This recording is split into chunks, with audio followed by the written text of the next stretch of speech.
human perspective.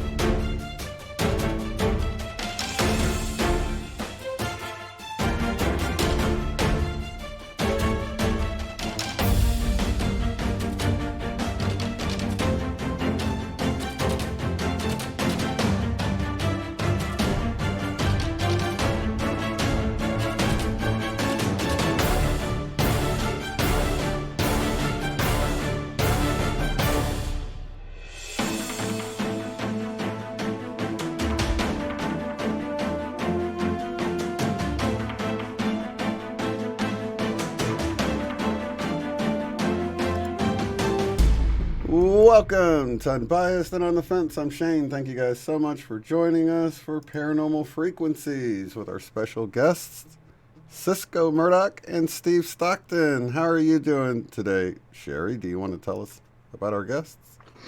Yes, today we have Sysco Murdoch, and she is the host of the podcast Journey Through the Gate Paranormal Podcast. The YouTube channel is named the same thing. And she authored a book that we're going to be talking about tonight called We're All Children of the Wilderness of the Afterlife, a guided journey through a haunted life. Ooh, Yes. nice. And her co-author is Steve Stockton, who is also here. And he has a YouTube channel called 13 Past Midnight. A lot of you might be familiar with that. Yeah, it's all And spelled out. 13. yes, and he is the author of the book Strange Things in the Woods. They have volume 1, volume 2, and the author of My Strange World.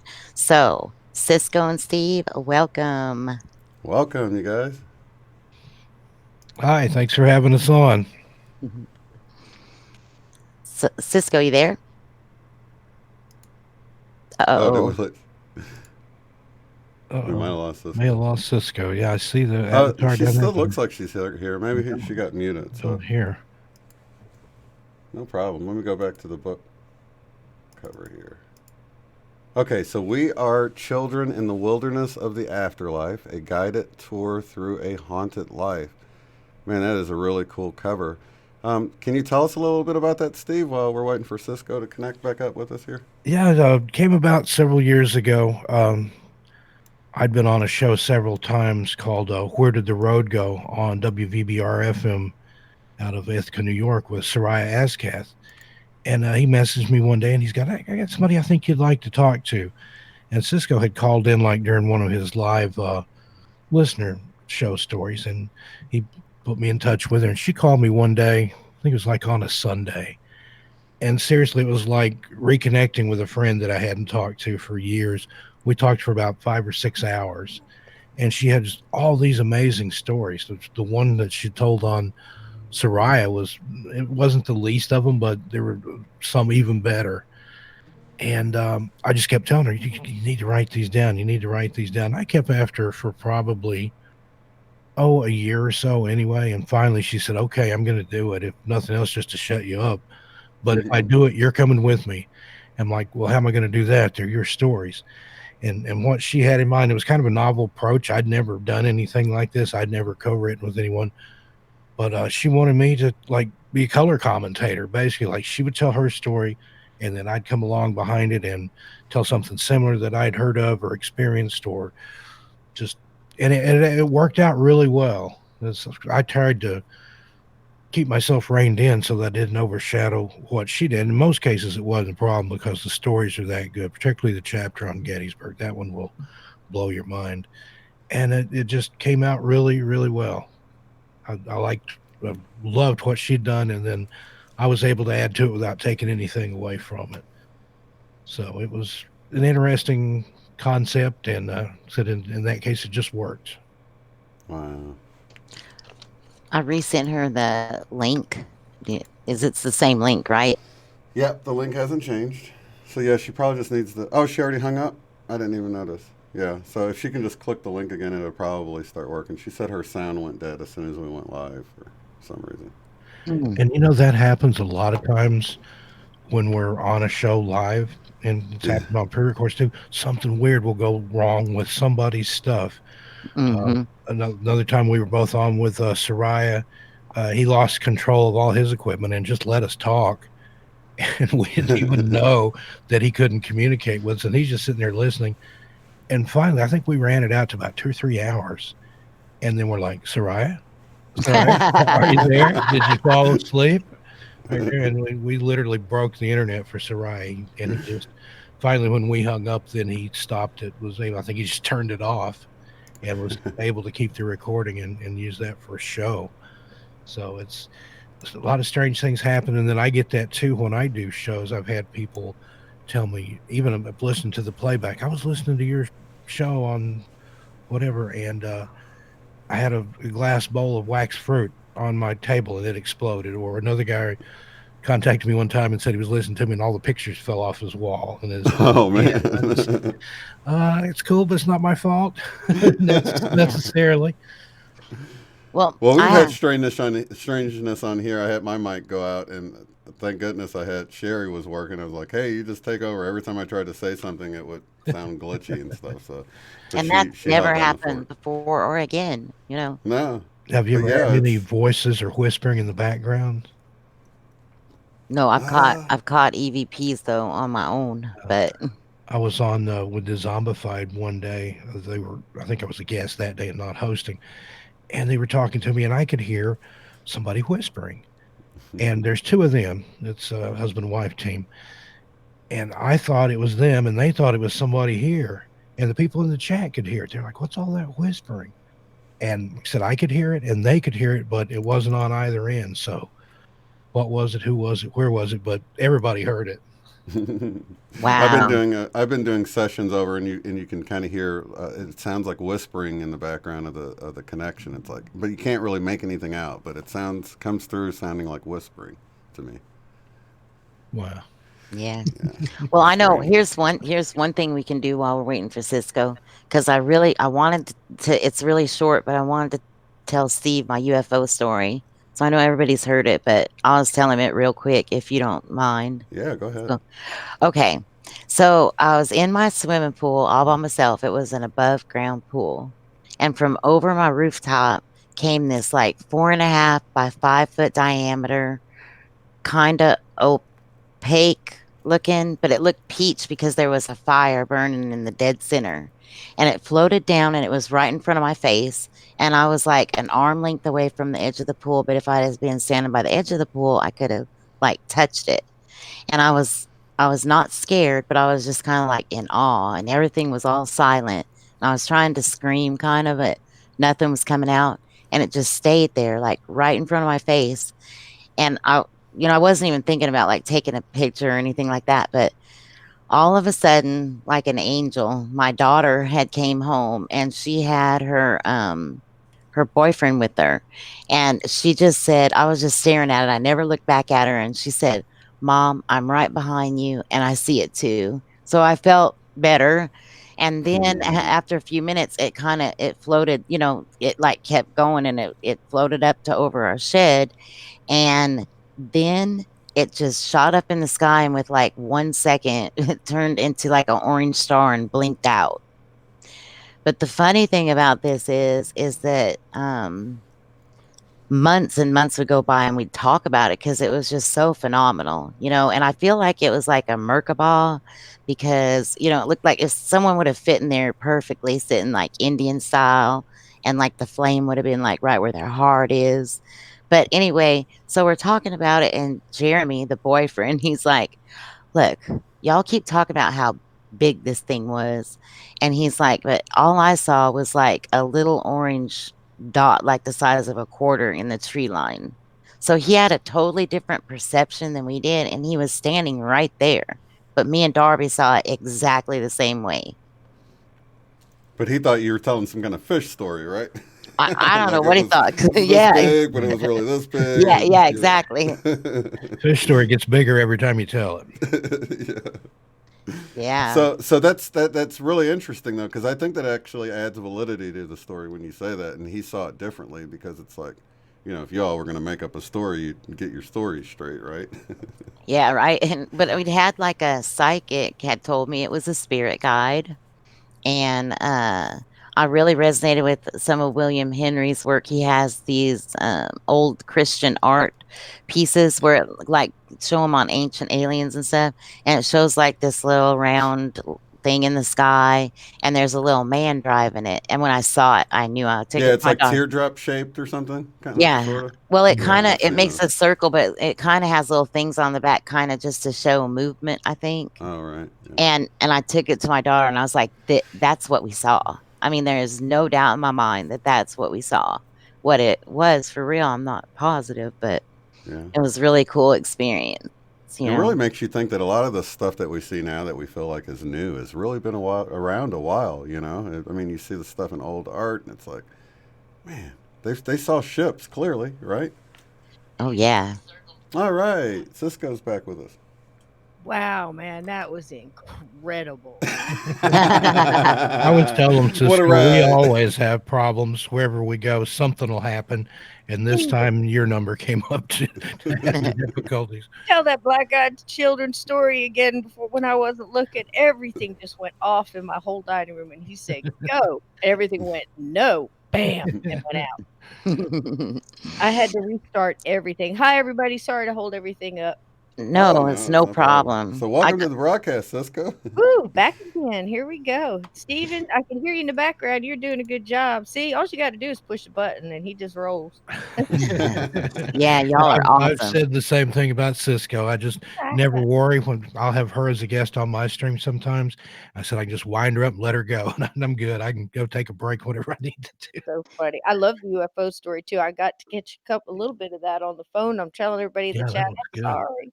But here we are. We're here. And apparently, there's some ghosts in here that like to mess with my electronics when we go to tell a story. They think it's funny. Oh, So yeah. I I'm totally have experiences with them. I can relate to you so much, Cisco. I felt very drawn to you for a long time. I know I reached out to you maybe 3 years ago or something. We just yeah, have had little email things, you know? it's But so I wanted to funny. talk It's about so this. funny though. I want to tell you this. Yeah, you You never never know who's listening and who's connecting and who's touching it. That's what's so important to Steve and I. We write these stories, and he's the one who told me, "You got to write them down." I never wanted to write a book. I never wanted to be that person. It's in the book. Read the book. I never wanted to be, but he told me, if you don't, the stories will die with you. So put them down. Put them down so other people can, relate to them, and that's the whole premise, and that's the whole premise of everything we do, is just trying to relate to that one person that might have had that experience, and they just want to know that somebody else may have had one that was very similar. And that's why we tell our stories with a lot of detail and try to take you to that place, because that's where it resonates, in that experience. Does that make sense? Oh, yeah. And when you've Mhm. experienced it like we have, you don't cast as much doubt on other people. Just I know some of the stories I've told it sound, fantastical and made up, but I know what I saw. And that way, I don't Yeah, discount anything anybody says. I'm willing to listen and believe it unless, obviously they're trying to hoodwink me, but for the most part, people are just I've found in my experience a lot of people even reticent to talk about it for fear of ridicule until they see that you're not going to judge them, and then they'll open up and the floodgates open. absolutely Mhm. true. It's getting to where You the always get those paranormal's people the that say, normal. I don't believe that. Yeah, that's true. And that's one thing too. That a lot of things have uh changed things, like the TV shows. Everybody says, well, um, you know, I don't like the shows, or I don't like this, or I don't like, but that's one thing. It's gotten people to talk about it more. People are talking about it around the water cooler. People are talking about it, at the office. Hey, I had an orb go through my living or whatever. Just talking about it. Because when Steve and I were growing up, you didn't do that. You didn't bring it up. I mean, when I lived in a haunted house, and I lived with 9 other people, and nobody talked about it. Yeah, that's kinda where I wanted to, like, start with that, like, to talk about, You mentioned that, you live in New Jersey, so obviously that's where you grew up too. So about the farmhouse that you lived in? Oh, yeah, the farmhouse. Yeah, absolutely. What did you wanna know about that? A lot of things Just happen in that farmhouse now, so yeah, I mean, just maybe some of the stories that stick out to you the most, like from when you sure. were real little. Well, how about this? What do you think started all of your experiences? Farmhouse. The farmhouse, absolutely. Okay, I'll try to describe as best I can. My mother and dad was kinda like the Brady Bunch. She had some, he had some, they got married, and they had me, and I linked everybody, okay? All my sisters and brothers were much older than I was. I think the youngest was 14, 15 when I was born. So it was a house full of teenagers and a baby. So, they moved into this larger farmhouse, all the bedrooms and everything, the land, it was great. And it was in Jackson, New Jersey, and around here there's was so many, things on Revolutionary War, if you wanna go back, plenty of, Native American things going on, any land you're standing on, there's history. There's something happened there. Well, this house had been a farmhouse, I think a working farm for at least 150 years when we moved in, at least. So there was lots of, great things to explore and everything. And I think we moved in when I was about 3. And my first experience that I really remember that wasn't fragmented or, you saw with, a little bit of mist here, or you saw something there, or you saw something happen to somebody else. Um, I could say there was many of those, but the one that was most profound to me, I was probably put in for a nap in my, parents' bedroom, and it was, one of the master bedrooms that was low, on the lower floor, and I guess my sisters could watch me there or whatever. But I knew it was familiar when I woke up because I could smell my mom's perfumes on the dressers, you know what I mean? I knew it, and I started waking up because I heard this, like, crackling, this kind of electric crackling, like, almost like if you took a water bottle and you just squeezed it, that kinda crackling, and I remember sitting up and looking towards the sound, and it was coming from my mom's closet. She had this closet with these shutter doors, these old farmhouse shutter doors that would open in the center and just fold up and had those louvers in it. And I remember sitting up and looking, trying to find out where the sound was coming from. And I really thought one of my sisters or something was in there messing with my mom's clothes or something. And then all of a sudden, this light starts coming out from under, and it starts growing, and it's getting brighter, and it's kind of growing like almost like a like water that would come through. It's coming from the bottom, and it's growing up in through, coming out the louvers on the shutters, right? And the light's coming out. I'm like, what in the world is going on? And I'm just sitting there stunned. You're just stunned. You can't move. It's the light's growing, it's pushing out through, and as it's starting to get closer to me, it starts to get some color in the center of it, and in my kid's mind, I had no idea what was happening, I was just amazed, and the colors came through really quickly and started forming what turned out to be a face, and that face was attached to a head, and that's all that was there, Wow. and as it's coming, it's getting bigger as it comes towards me, and it's getting clearer as it comes towards me, and it was I'd say a young gentleman, probably in his mid to late 20s, brown, wavy hair and a ponytail. And I could tell it was in a ponytail because the ponytail is waving. It's coming at me like somebody threw it like a basketball shot across the court, you know? And the ponytail is waving and it comes towards me and his eyes kind of opened. And when his eyes opened, it was this red light that's coming out. Not red eyes where the eyes were red. It's a red light emanating from these where his eyes would be. And all of a sudden, when he did that, his jaw dropped open and it looked like he was going to scream, but no sound came out. And when it did that, it scared me so bad and it's coming towards me. I just like fell backwards. And it went over top of me and I could see that ponytail waving and had this red ribbon tied in it.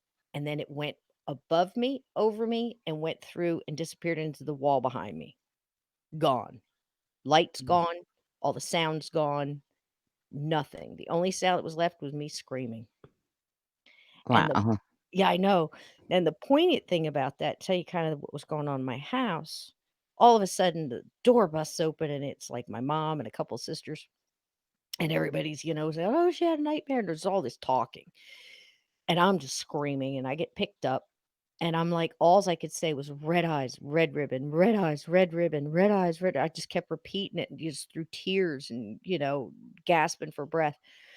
And they're, "Oh, you had a nightmare." It is. They're taking me off and trying to shush it up, right? They're not really listening. And as I'm being carted off into the kitchen for whatever, a snack or a glass of water, I heard my sister tell my mom, "Red eyes and red ribbon, mom, just like I saw." Bow. That did it. So there Right, was other people experiencing the same thing. right, but we didn't talk about it. You didn't sit at the dinner table that night and everybody started saying, what happened. Because my dad was World War II vet. He had what at that time we called Shellshock. Mm, He drank quite a bit, and he was an angry dude. He was big, and he didn't want to hear any of that nonsense. And you didn't talk about, you didn't do anything to poke the bear. And that was our life in that farmhouse. And from my experience, I could tell you that my sisters and my older brother and my mom, everybody had those experiences, but they just kind of covered them up. You know, right. we didn't find out till years later what had been going on with everybody. And I saw that gentleman multiple times, and I can tell you that time scared me, but I saw him other times, and I just felt such a huge surge of sadness and maybe irritation, aggravation, but he wasn't angry. You'd think red eyes and the screaming, it was like angry or throwing things. I think he was just irritated and lost in trying to get attention. See? So at a young age, even though I didn't understand everything, I understood feeling. I understood the heart. And I wanted to help that guy, but I was too young, and before I could be old enough to do something about it, I was whisked away. My mom and dad got a divorce. We left there, and that's the answer to your question. It's a very long answer to your first question. What got me started? That did, because I've been trying to help him ever since. Yeah, and you figure like a lot of times when children have any kind of trauma when they're young, it can open up some of those like being able to perceive the paranormal. I think a lot of kids do. I really do. Steve does too, don't you, Steve? Oh, absolutely. Hmm. I had my first experience. I was just almost 6 years old and saw a full body apparition, and it didn't frighten me, but it was just like, that's not supposed to happen. What is that? And it just basically set me on a lifetime quest for answers, even though I found out much later on that there aren't really any answers. There's just more questions. So Isn't that that's the truth? that's kind of the fun of it, though. I don't want answers now. And the Oh, more the more you seek answers, the more questions you get too. Yeah, Guarantee it.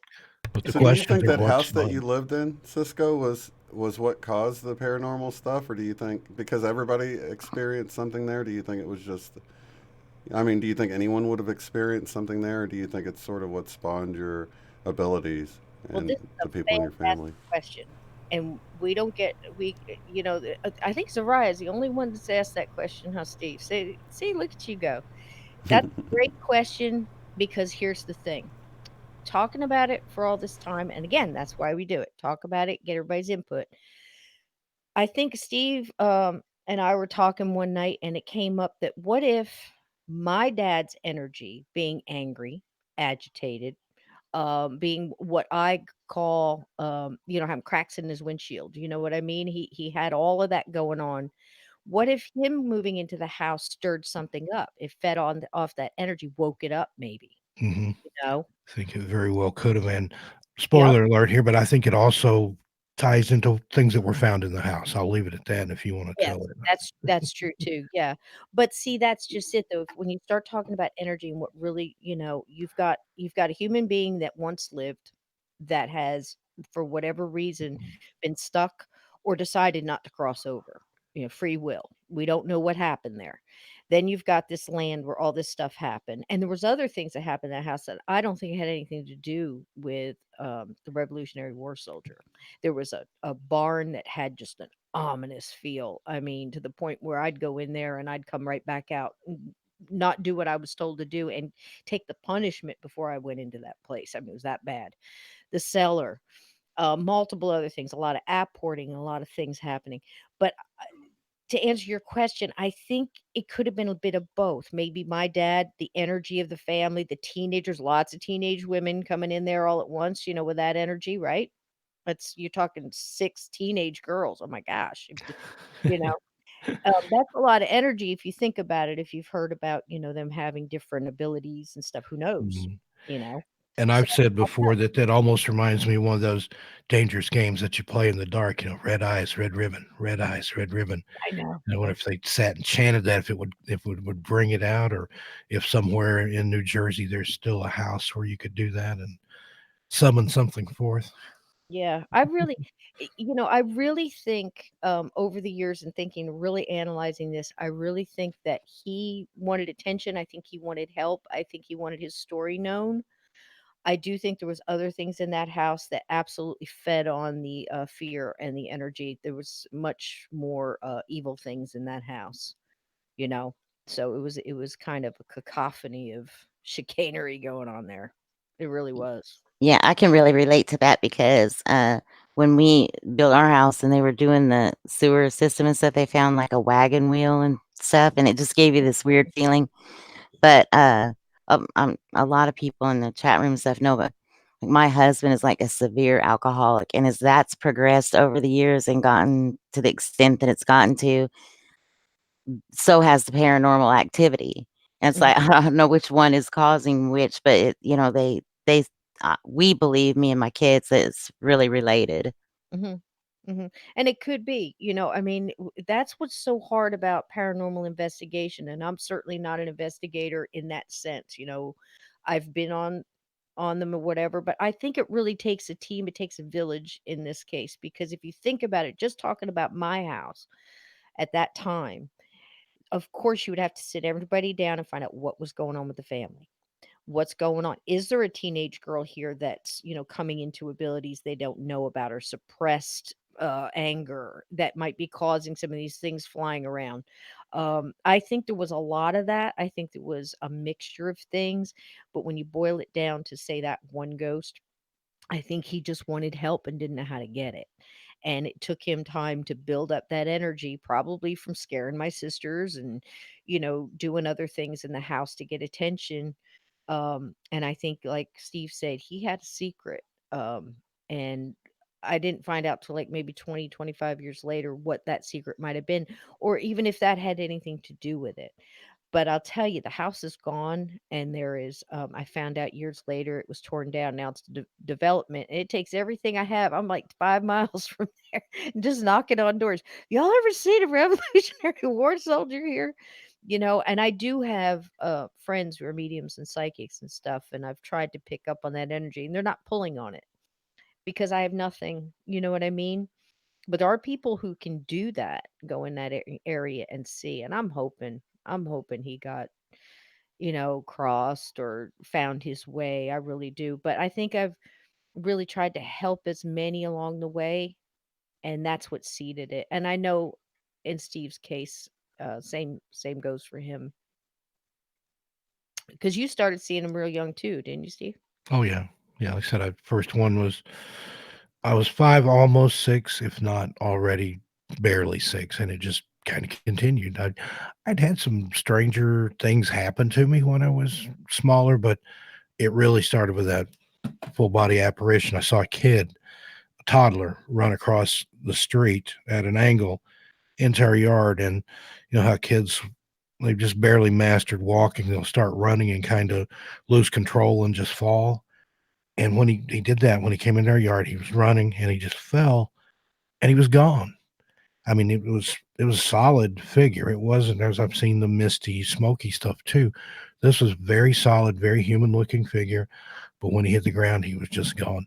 I was maybe 100 feet away, didn't take my eyes off the spot, walked straight to it, There was no kid, nothing I could have mistaken for a kid, no hole that a kid fell into. He was just there, and then he wasn't. Mm, Wow.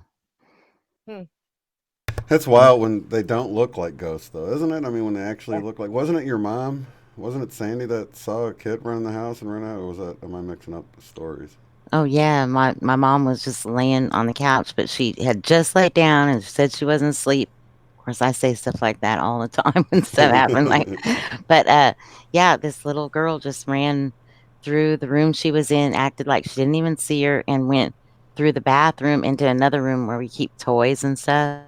So my mom thought she was in there, and she got up. She thought a kid just randomly came in the house and went in there, and there was no little girl. Huh. But You she know, looked so solid. She didn't look like a ghost either. Your mom said, right? right. Mhm, and she could Strange. describe her to a T, the some blonde hair and some little silver wireframe glasses, Wow. and yeah, interesting, you Now, know? Yeah. isn't that amazing? Now, Steve's got a story. Steve, do you know which one I'm talking about? The window. Hmm. All about the kid coming through the Yeah. window. Tell. This matches up with what you just said. Tell that one, Steve, with the Yeah, window. this one didn't happen to me, but it happened to a girl that I knew that I went to school with, and then later ran back into in their adult lives. And she still told the same story, still confirmed it. They had moved into a house, and there was something about the basement that always scared her. It was an older house, had been there for a while, and one day she was down there and she sees a kid coming in the window, and he's telling her like, "Shh, don't tell anybody." And she realized that that's what was scaring her, that the kid was in there all the time. And the strange thing about the window, even it was a basement room, and the window was on the high end of the house outside, so the kid would have had to climb the sheer brick wall like 10 or 12 feet to even get to the window. Wow. And I always thought that was really creepy.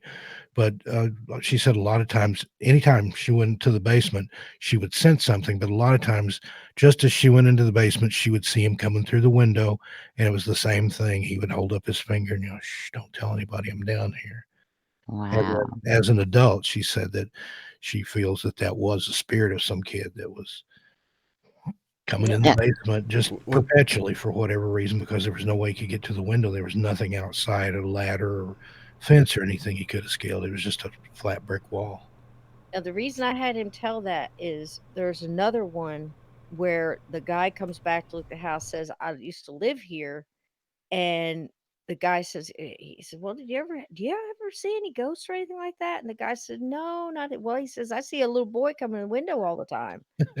And then mm, he says, "Really?" He goes, "What's he look like?" The guy describes him. He goes, "Hold on a minute." And he goes out and he gets his phone. I guess he's got pictures on his phone, comes in, shows him. He goes, "Does this look familiar?" He said, "Yeah, that's him." He goes, "That was me."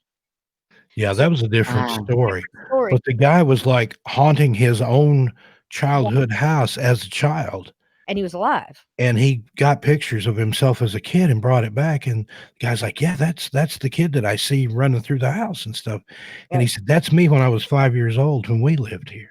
And he used to So Oh, come in that's that window all the time. So this yeah, some kinda that's right, doppelganger or some kind of right, weird right. yeah. that's one of the strangest ones I've ever heard. Well, what do Uh, you think about, just to stay on this subject for a second, what do you think about, because we talk about Mandela effects and different timelines and things like that. Like maybe on another timeline he died and that was the ghost from the child of the timeline. Maybe he died as a child and he's hanging around, but yet he's there alive, Right. you know? Could You be. just I never know never what's thought going about on. it in terms of a Mandela, but that could very well be. It could very well be. See, that's just it. The minute you tell one of these stories, all these questions pop up. They're great questions, and all of them have validity. There's another Hmm. one that matches too. The lady moves into a house, kind of, anybody listening, stop saying it's a brand new house. It can't be haunted. That just is not true. right. Promise. Right, because if there's a structure there before, and that even came to mind, you're talking about the kid climbing the brick wall. How do you know there wasn't a structure there before where Right. there was a floor just outside the window? And for that Sure. kid, he's walking through a living room of a building that was there 100 years ago, maybe, or something, Yeah. right? Yeah, And then exactly. bring that up, and like this lady, she's taking her laundry down the hall, and all of a sudden she just hears this bustle, and from her front door, backing through the front door is a woman with her hands up, comes through the front door, bangs up against the hallway wall, and disappears into the wall. She shakes it off. Of course, she's very shaken about it, right? But she goes on about her business, And then a couple of days later, happens again. Lady comes through. She's just walked down the hallway. Lady comes through the door, backs into the wall, falls into the wall, disappears. Again, it Mm. happens, but this time the lady comes through the door, and there's a guy attacking her up against the wall. He puts his hands around her throat. They both go through the wall and disappear. Well, she gets some information. She goes down to, get some historic information, starts asking questions, and finds out yes, a woman was killed there. Yes, her boyfriend did it. She died. He's in jail. She saw them both. So what are we watching? We were watching a replay in time. Right. What I'm saying? There's so many levels to this that just blow you away when you start picking at the layers of it. If you're hearing footsteps coming down the steps, are we in some kind of a time warp where you're haunting yourself and that was you coming down the steps and you're just hearing it now? It's possible. Right. Yeah, and, that's like my brother has a friend that moved into a new house, and she it was a new town, and she had befriended someone that was coming over and babysitting, and she would go off to work, so she's there with the kids, and she called her, and she's like, "Tobiah, you have company," and she was like, "Well, what do you mean? I don't know anybody there." And they kept seeing so solidly this woman that was walking around the house, and she would be on the phone all the time. She was on the phone, and come to find out, the lady who had died that lived in that house would always her husband was a mechanic, and she would handle all the setting up for the cars to come in or telling them that they could come pick it up or whatever, and they were seeing her so clearly, and it seemed like it was residual, but then I guess one night she was sleeping and woke up, this woman was staring at her through the window from outside, to where she felt like this woman knows I'm in her house. Now that she's feeling like she knew, in that instance, so that's interesting. One thing I was gonna bring up though, Cisco, I Sure. was gonna say, since you know the story, all the stories I do, interesting thing that I've seen is I think it was like Tracy Goldman. It was a celebrity. They were seeing a ghost of a child in their house all of a sudden, and there was other children and everything when they seeing this like little blonde-headed girl or whatever. I think no, a little boy, but anyway. So they were seeing him. He was about 4 years old, and she was pregnant. Well, when she had the baby, they didn't see him anymore.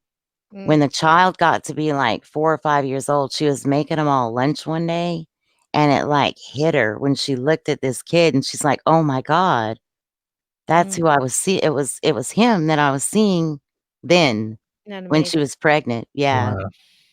See, I look at all these things as like little miracles, and I mean, when something like that happens, people like to try to talk it out, to explain it away. And I say, why not just grasp it? If it made you feel wonderful, and it was a good thing, hold on to it, because so few things happen. I mean, whether it's a cardinal that lands on your windowsill when you're talking about your mom who passed and she loved birds, and I wish I knew she was okay, and then this cardinal sits on your windowsill for a while. I mean, I've had many things. I have butterflies and things like that.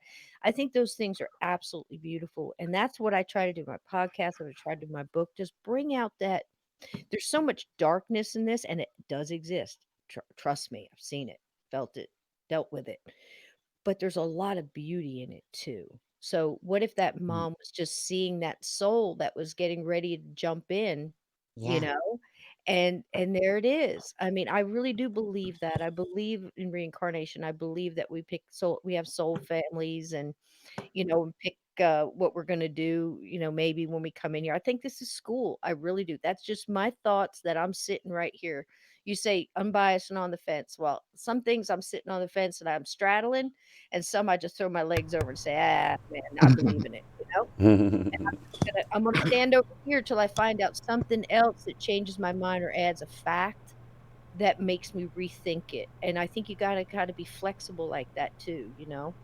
It makes a Yeah. lot of sense. But I I think it. don't Oh, mind. you learn a lot more when you're open minded. Like we're having these discussions. Like, what if it's this? What if it's this? I mean, that's how you Mhm. stumble across an answer. But if you're And that's so sure you know what it is already, you're never going to get to Yeah. an answer because you there. already Well, know what it is. and I There's think a sometimes it's even more enlightening when it does change your mind. If you've already made up your mind, you think, no, it's this, question. and then something goes, happens, and you think, wow, maybe it is that. Right. And it just that little spark, it's like I love that better than the confirmation is Yeah. And being it Yeah, told I that, love hey, that. man, I didn't Yeah. think about that. that's And it's just exactly. considering is really all it takes. I tell people, just consider it. You don't have to believe it. Just Just consider consider it. You might find out something like, look, there's also this that I've found too, that I'm comfortable in this theory of thinking that sometimes we're not ready to know something.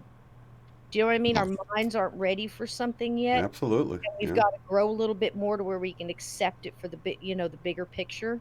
And Mm-hmm. and we find that with abilities, with psychic abilities, with all that, different things like that. It's amazing. This whole subject is just a vast thing. But there's a question, if you don't mind, in your chat, and I thought it was a really good question. It's from Beachweave, Mm-hmm. and uh, I don't know if it's a guy or girl. I'm sorry, but it said, "What if the spirit in the house?" I guess we're talking about the farmhouse again. Mm-hmm. Led to the personality change, drugs, alcohol, etc. And that's a great question. I'd like to answer that with Mm-hmm. absolutely could have. Because if you are in I've known people that have moved into a house and nothing has happened to them. And then the people before it fled because so many things were happening, and then nothing happens to them, and then they leave and then somebody else comes in and things start happening again. It does matter. The personalities that are there matter. What's going on inside the house matters. Energy is energy, and it's going to connect and it's going to react, or it's going to separate, just like, two magnets put together, pushes away. Yeah. Um, I don't know how to best explain that, but I have watched spirits break down a human um, psyche, and it can lead to it. And I'll tell you something that really leads to it fast. And I don't know if you ever heard me tell this story or not, and I'll try to make it fast, but it's something called jumpers, grinners, and a shot of tequila, no salt. That's one of the, that's a great name for a chapter, right? I was a bartender many a time. And something I was introduced to very young was something called jumpers. Now, that's what I call them. Now, jumpers to me are ghosts that hang out in bars because they can, and they know it. They're well aware, they're an intelligent haunting. They know where they are and they know why they're there. And they learn through time that if they find someone in that bar that's depressed or, an addict or gets a little bit too drunk and lets their guard down, any of those things, there's some people that are easier to slip in than others. And they can slip in for a short amount of time and taste alcohol again or start a bar fight, slap somebody, and just loves to do it, and that's what they're there for. I've talked to several of them. And the one that was at the bar that I worked at, I'm sitting there and I got to know my patrons pretty well, and I had this one military guy, and he just missed his kids so bad. He was on TDY, he was there in the military, and he's just talking about how much he missed his kids, how he built a swing set and all these things. He was a lovely guy, great, pleasant Southern manners, just a nice guy. And then I'm sitting there and I'm trying to put the spouts on the bottles, and I'm talking to him through the mirror. Like every bar has a big mirror, and I'm talking to him in the mirror and he's talking to me, behind me. And I see this mist come up behind him.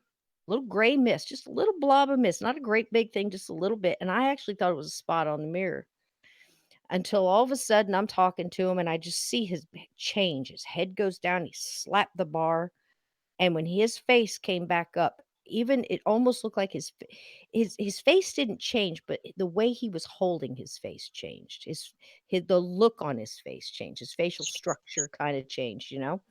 And he just looked up at me and I was like, "Whoa, what just happened?" And he just caught my eye in the mirror and he said, "Shot of tequila, no salt." His whole voice changed, his mannerisms. And I'm like, "Whoa, okay. Do you have a preference there?" And he said, "Cuervo." All right. I get it. I hand it to him. I put the shot in front of him. Man, I barely hit that, shot glass on the bar before he whooped it back up and shot it down. He wipes his mouth with his sleeve and it's like, ugh, one of those guys. I'm like, whoa, what is going on here? But you try to be cool, you're a bartender, so you're just trying to take it all in. And then he reaches down, stands up, he reaches down in his pocket, he pulls out a couple of dollar bills, throws them on the thing. This is change for the pool table. Okay, let me get you some change. I rustle around in my tip jar, get him some change, and he goes over there and he proceeds to sink those balls like I've never seen. I mean, he's doing double bags, he's doing all this other stuff, right? So I go on about my business.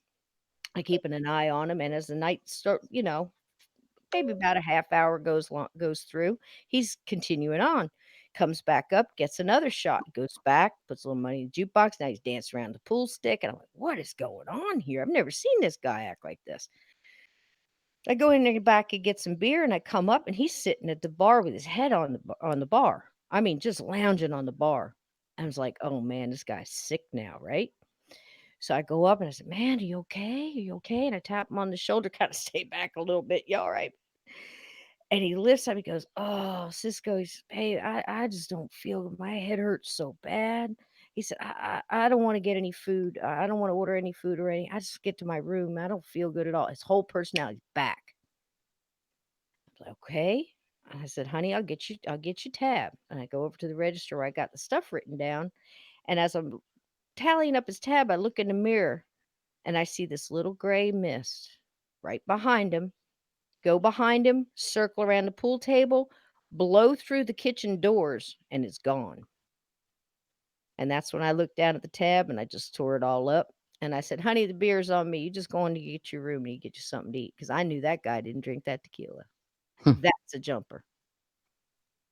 That's a jumper. So everybody in the chat that's listening and the questions about the alcohol, yes, it makes a difference. Yes, it definitely takes down your defenses. It absolutely does. Some people say it does cracks in your protective aura.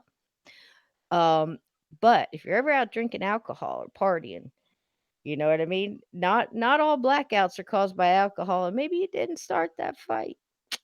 Mhm. Can y'all hear me? Yep. I can hear Yeah. you now, honey. Okay.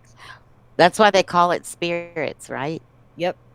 Isn't that spooky though, just to think that you could something like that? Now think about it. You'd like to ask questions and what ifs. How many people are sitting in prison right now, sitting in jail? Didn't do a doggone thing, Mhm. you know? And that I, would account for people, like, I don't remember. They said I did it. I was covered in blood. There was a knife there, but I don't remember doing it. Things can happen. you bet they do. And that's scary. That's scary. That'll make you do your meditations and your grounding and your saging and smudging and keep Well, I it mean, that's kind of a good point. So, I mean, you can have two people move into a house, and like you were saying, they have completely different experiences because maybe one's just more high vibe, maybe the others enter the house, and you've already got a teenage kid that's already, dabbling with drugs. Maybe one of the parents are already an alcoholic, and then, this sets them up for failure if they're moving into this place where they're going to be sort of, influenced, if you will, by something that was already there, where another family that's more high vibe might not ever even experience anything then. exactly. Seen it time and time again. I really have. And see, that's it. Like you'll hear on the news, well, they said that those people fled and all that, but there's a nice family living there now, and they say that they don't see anything. Well, first of all, are they telling you the truth or they just don't want the hype? Mm-hmm. They are telling you the truth. Well, it's a different family. It's a different energy. It's a different vibe. Or it, jumped to the neighbor's house or went on somewhere else. And see that, the scary stuff we're talking about right now, you have to understand we're just talking about human people who died and were once human beings. We haven't even touched on things that never were human to begin with. You Well, know, what do you think about these humans that, ghost, as we would think of them? Do you think most of them know, or most of them don't know, or do you think it's just a mixture of those that know they're dead and those that don't know? I absolute haven't. mixture. I can tell you this, and Steve will probably tell you the same thing. I've stood on the field in Gettysburg on Halloween night at midnight, and I was surrounded by all of that. Yes, yes, yes, and yes. Wow. I had residual that was going on that was never, those people had crossed. They were just like a, what do you call that, Steve? It's like an imprint, just like a tape. Yeah, it's like a tape, a videotape or a cassette tape. All that is a ferrous oxide coating on a little piece of plastic, and you're recording either images or sound on there, and then you play it back and you get the images or sound back. I think somehow that we don't understand that can become embedded in, say, like quartz or some type of stones, for example, Lime, and yeah. it's just a Hmm. constant playback, and it's not really a ghost or a spirit at all. It's just like a Right. videotape that's on a loop, and you just see it when the conditions are right. Well, that makes sense because everything's energy. So you can Right. imagine if there was intense energy at some point and there's a lot of minerals or crystals in the land, Mhm. that sure, I could totally see it kind of recording a holographic. Mhm. And Mhm. Uh, it's I kind of liken it to, there's been cases where lightning has flashed while somebody was looking out the window, and it made like their photograph in the glass of the yeah. window. Same kind of thing. It's an energy imprint, but Yeah. instead of a photograph, it's a video loop or Hmm. something like one. Kinda And like that would be a residual right. haunting, right? That's residual haunting, and it usually comes, well, they say, like, anniversaries or things like that, and there are ones that do that, but in Gettysburg, I think it just happens, at different times. I mean, cannon fire, you hear horses breathing next to you, all that kind Wow. of thing. But you were asking, do they know? Well, I've seen, let's see, 1, 2, 3, I think it was 9 ghosts standing in a group. 4 of them didn't even know the other ones were there, okay? Mhm. And I've seen that in houses too. I've seen a gentleman, this case right here, boy, this was a toughie. It's like therapy. You gotta go in with people that can talk to them. That's my thing. I talk to them. You know Mhm. what I mean? And I try to calm them down, and I'm like, "Honey, you know, what do you see?" And I try to get them eased into it, like, "What's going on here?" Read my intent and know that I'm telling you the truth. You kinda using your energy, right? But this one lady, she just kept baking stuff, every once in a while you smelled pies or you smelled something cooking and there's a lady in my Mhm. kitchen and she's cooking and the oven doors opening and closing, cabinet doors slamming, and the people are scared to death, right? Well, come to find out after going back several times with people who are all working together as a team trying to figure out what's going on. This poor lady's cooking dinner for her husband who's coming home from the field, and that poor guy died 30 years ago. See what I mean? Mhm. She thinks she's still doing it. She's still in her time. She sees her kitchen, not theirs, hers. Every once in a while she hears some rustling, so almost like they're ghosts to her, kind of like the others kind of thing. Yeah. Mhm. You know what I'm saying? And this poor guy, this is the one that got me. This poor man had crossed her husband and had come back visitation several times to try to talk to her, and she couldn't see him. She was Hmm. so caught up in her turmoil that she couldn't even hear him. And it took us 3 to 4 times going back there to try to get her to understand, to turn around and look, Mhm. connect with that love energy, simmer down, you know, because they're very erratic, you know, and just caught up in their little loops. So that's why I think some of them repeat. And going back to the battlefield, here's something else that really put a chill down your spine. You have to realize with that much anguish, that much pain and suffering, and just horrific things that happen to human beings on a battlefield, especially that war, Civil War, you know. Well, there are entities who feed on negative energy and fear and pain and suffering. And they're there, and that's like a banquet to them. And they don't want those ghosts saved. They don't want them out of their loop. They want them to continue to get shot over and over and go through the anguish because they're feeding on that energy. It's food to them. And that gives a whole new, connotation to the word soul food right there, because that's exactly what they're doing. And in order to help them, you gotta get through them. So you gotta take people with you who can hold them back while you help that one. It gets a little crazy. Yeah, anyone mentions stuff like that, it takes me back to the movie Monsters, Inc., where they Mhm. powered their whole, city on the fear of children. The fear that children they would bottle it up and use it for electricity.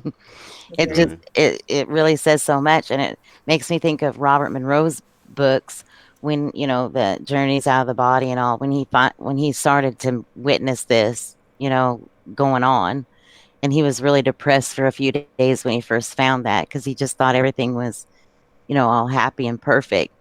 But that his books tell so much, and I think when you bring the out of body experience like into this a little bit, like there'll be people that have died, like a lady that got in a car wreck and her baby died with her, and she felt guilty, and she's sitting there holding the baby over and over, and somebody that's conscious out of body can approach her and you know try to let her realize that, like, they're looking at the baby and they're just seeing like a gray mist. Well, she's really seeing her baby. The It, baby's crossed over, but she hasn't. She's right. still living in that The turmoil of trauma, it just right? happened. Yeah.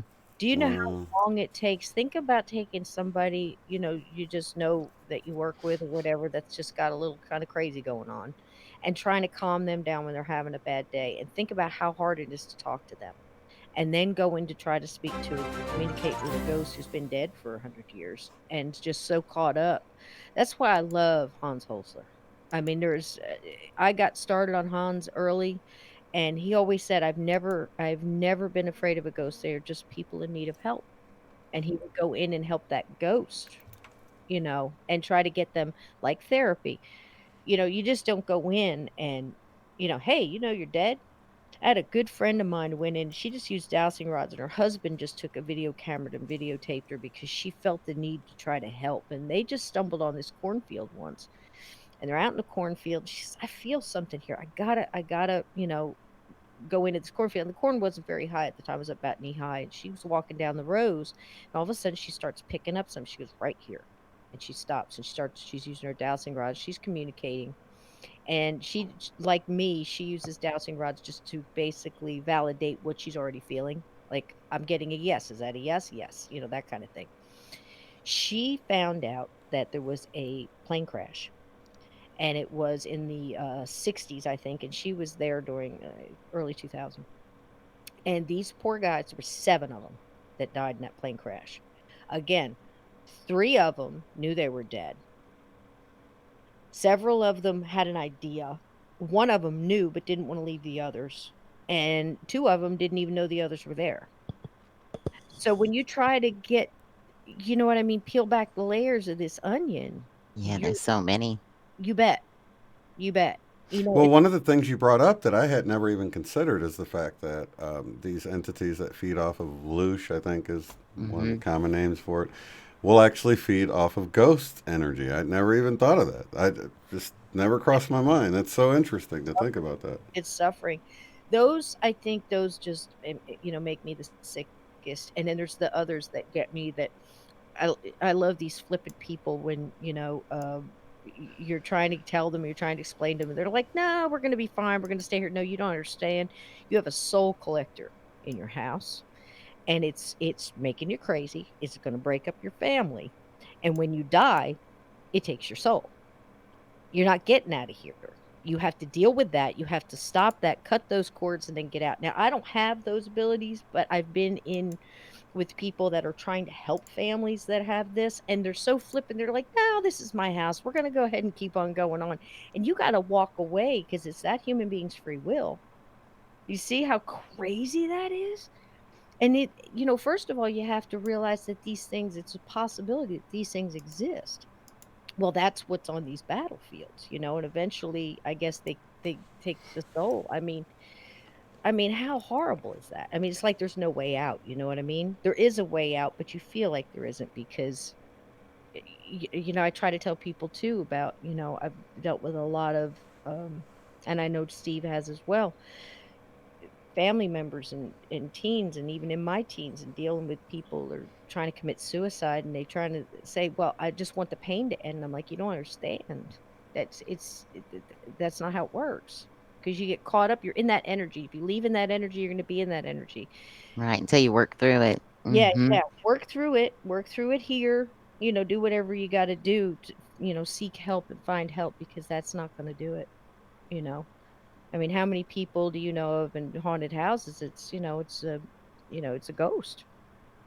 I actually Yeah. grabbed my kid once and said, "How dare you? Do you realize how long I would have had to stood out that corner if you had died when you hit that tree?" And the community we're in, I'd have had every medium and psychic I know out here, and paranormal teams out here trying to make sure you were all right, you little brat. Yeah, yeah. And It's funny, but it's not, you know? not to change the subject back, but, before I got cut off, I was about to tell Oh, you yeah. guys about this. I was at work one night, and I'm a nurse, so this is another coworker. It was the middle of the night, and I was just talking away, and, I was talking about scary movies and how I felt like that maybe there was entities attached to some of them, stuff like that, okay? Going through this whole thing, and in my peripheral vision, up in the corner of the room, I saw it was like black speckles, but it made a ring, and, just as I was starting to say that, he was, like, dozed off, and we were across the table from each other, and he, like, comes up, and he, like, walks with his arms, like, right into my face, and okay, we were talking about the scary movies and the entities, and he's like, "Yeah, that's why you can't watch them. You can't take that, can you?" And then he just, like, sits back down in his chair and, like he was back asleep. And something had came through a portal and influenced him to say that, because he is the nicest guy that I know. I've never had any problems with him since. I didn't ask him if he remembered it because it was, like, awkward and weird, but And he probably wouldn't have, I don't think. it was so strange. But my daughter and I both noticed that recently, that there's times that it seems like people that were around, just, at her work, she loves cats, and some guy had just, randomly came up to her and started saying stuff about, like, killing cats or something, and she got really upset, but she'd said he'd been so nice before and so nice after, and had never said anything weird like that before or again.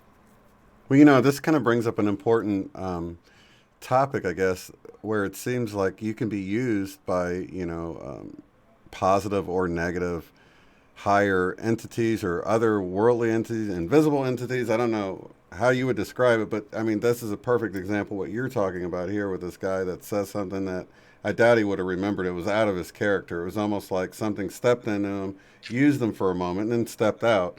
And I've had people tell me that, when you said something that really made a huge difference in my life, and I was like, I don't even remember saying that. You know what I mean? So I feel like it happens both directions. It can be positive or negative. But what do you guys think about that?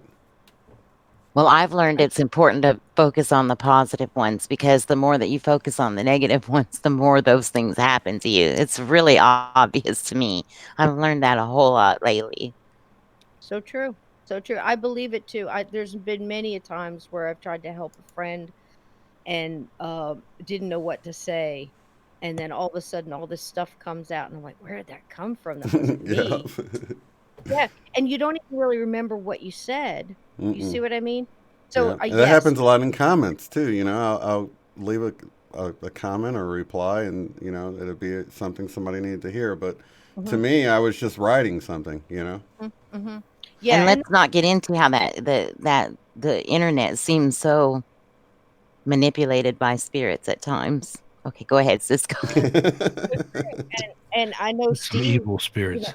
there you go. I know Steve's got them too. I mean, we've got as many angel stories as we have ghost stories. Or, you got to if you have to put a label on, I would say a vibrational being, whether it be an angel or a spirit guide. It could be your higher self. It could be, you know what I mean? I agree. Mm-hmm. Different things. I don't know, but I've had um encounters with these wonderful light filled, I mean, just like you can walk into a room and tell somebody how to fight, and you just, uh-oh, I walked in on somebody, you didn't hear it, you just walked in on it, you felt the energy of it, you feel that negative barrier.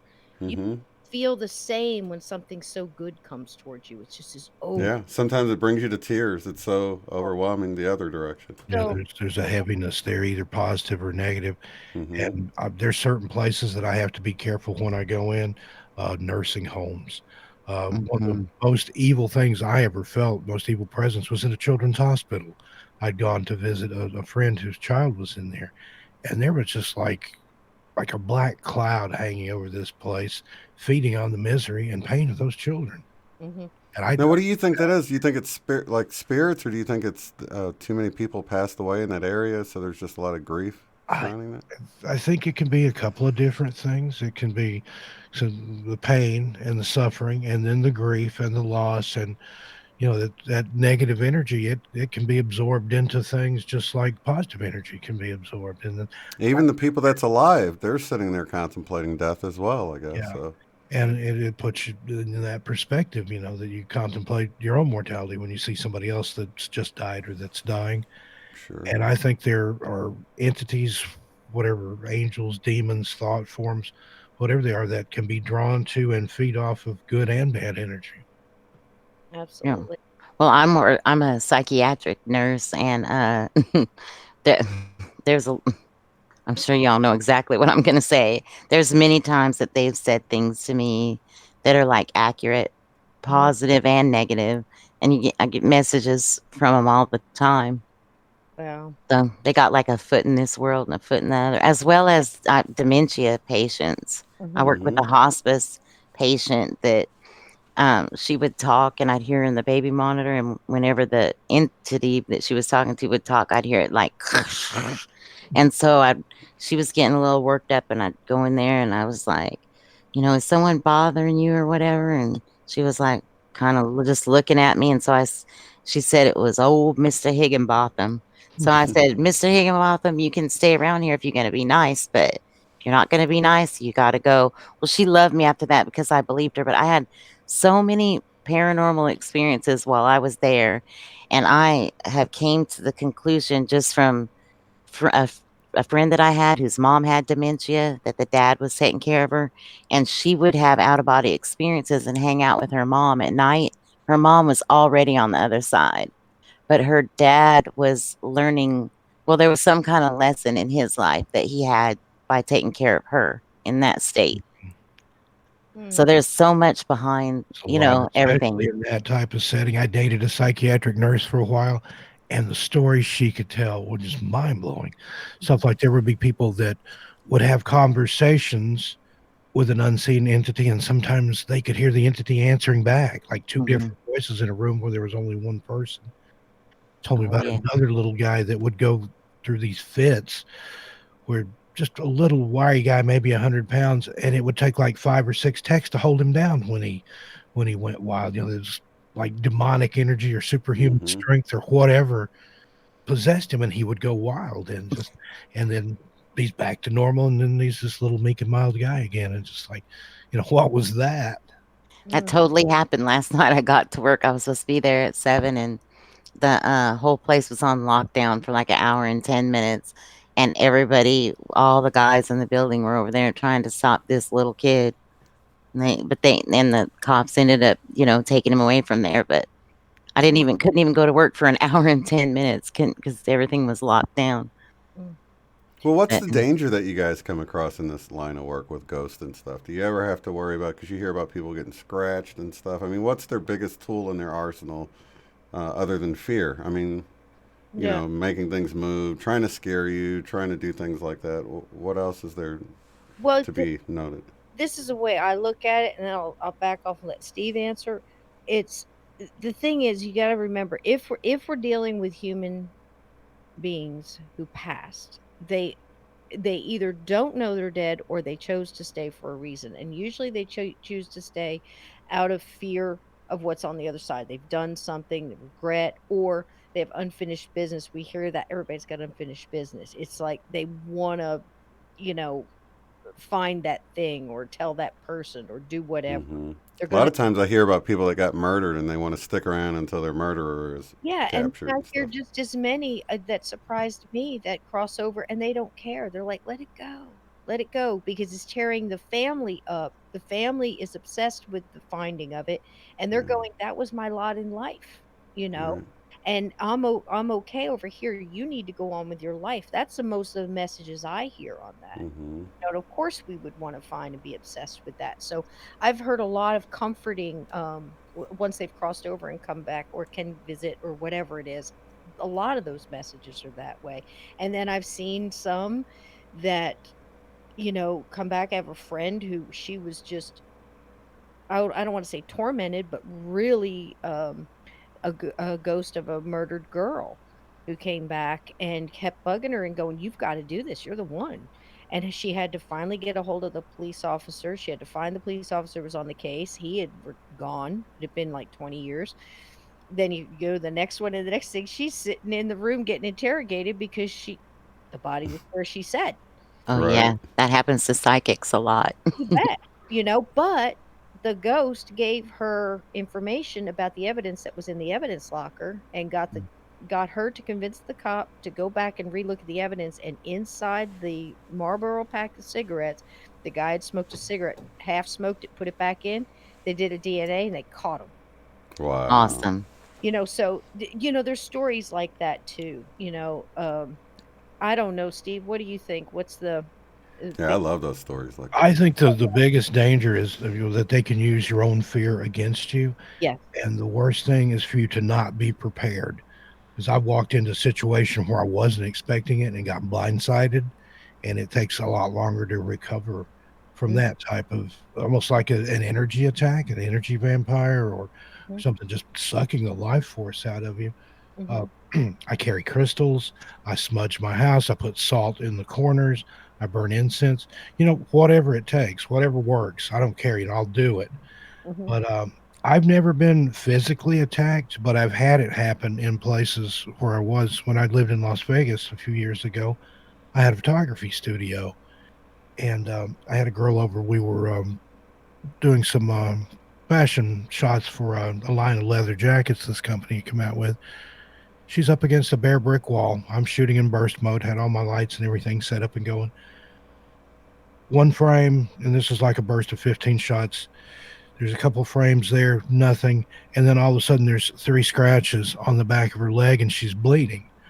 The leg where it was scratched was toward the camera when it happened, and even on the brick wall. And I went over it with a fine tooth comb. There was no wire, no nail, nothing that could have scratched her there. And like I said, that part of her leg was toward the camera. Just one frame, it wasn't there, and just a few milliseconds later, there it is. And she flipped Wow. out. She was really tough girl from Detroit, had a lot of tattoos and things. But when that happened, and I didn't really know about all that part of it at the time, and I'm like, she's flipping out. And I'm like, "No, I can shoot around it and we can fix it and we'll put a bandage on it and I'll turn you this way and turn you that way." And she's like, "No, you don't get it. Three scratches, three." And I'm like, "Huh?" And she's like, "Demonic. It's mocking the Trinity. You've got a demon in here." She grabbed her stuff, left, and I never saw her again. And I had a lot of weird experiences in that house, but it was more minor stuff. I would be in the bathtub, and the doorbell would ring, or there would be a knock at the door. Well, I had a security gate and cameras, the whole works. There's nobody there. I would hear what sounded like a trash can full of metal being dragged up and down the hardwood hallway. Anytime I tried to take a bath, I had this nice garden tub up there. Time I got in the tub, there would be some fracas. Another night, I had thing built into the wall in my room. It looked like an entertainment center, and I put a dowel in there and was using it to hang clothes in. And the clothes kept the dowel kept falling off. So I thought, okay.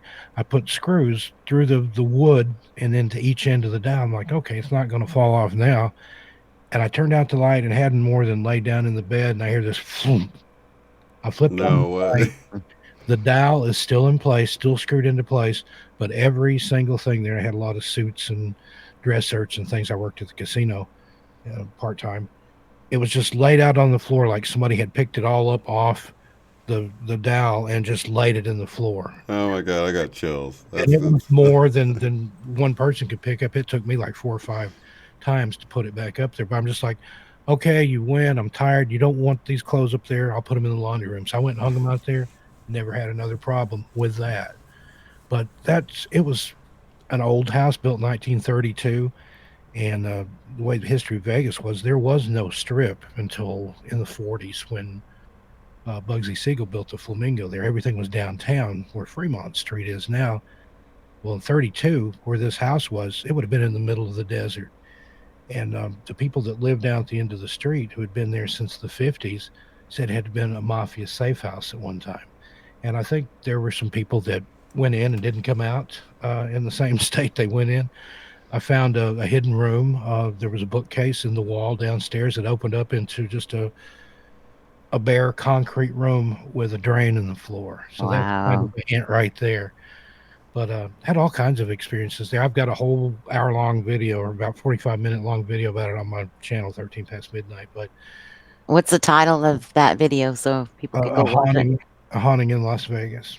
Yeah, Las Vegas. Well, there's like a lot of history there, huh? Well, Feisty Kitty is in the chat. She says, "When I lived in Vegas, it was the worst. The entities there are awful, and I can imagine there's Oh yeah, a lot of intense energy and with all that money that's I exchanging worked hands. at People losing. Bally's Casino for a while too, and a lot of people don't realize that where Bally's is now, that's where the old MGM was that burned in the early '80s and killed. I think it was I want to say 60 or 80 something people.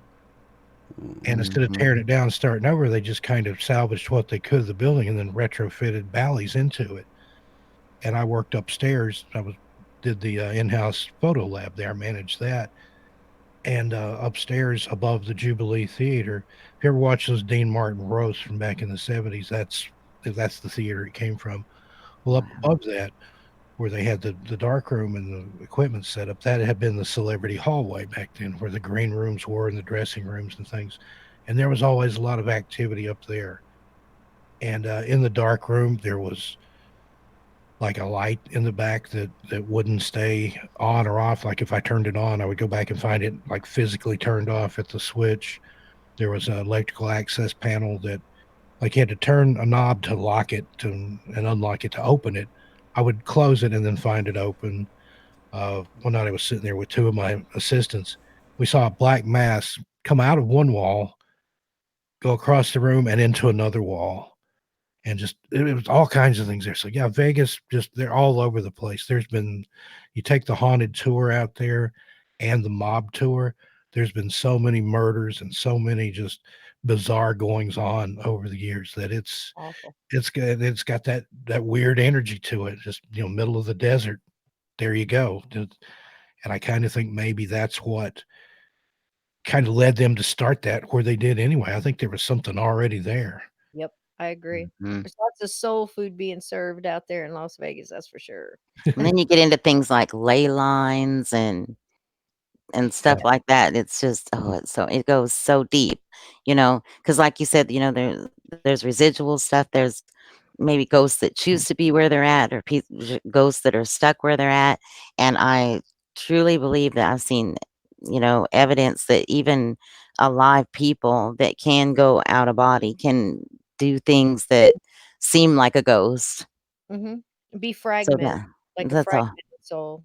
I've seen people that were there's right one here in Asbury Park. In fact, it was on Dead Files did a season excuse me, an episode on it. I And was trying to think of the name of that show a minute ago. yeah, Amy, I've met Amy several times. She's actually got some of my jewelry and things hanging in her house.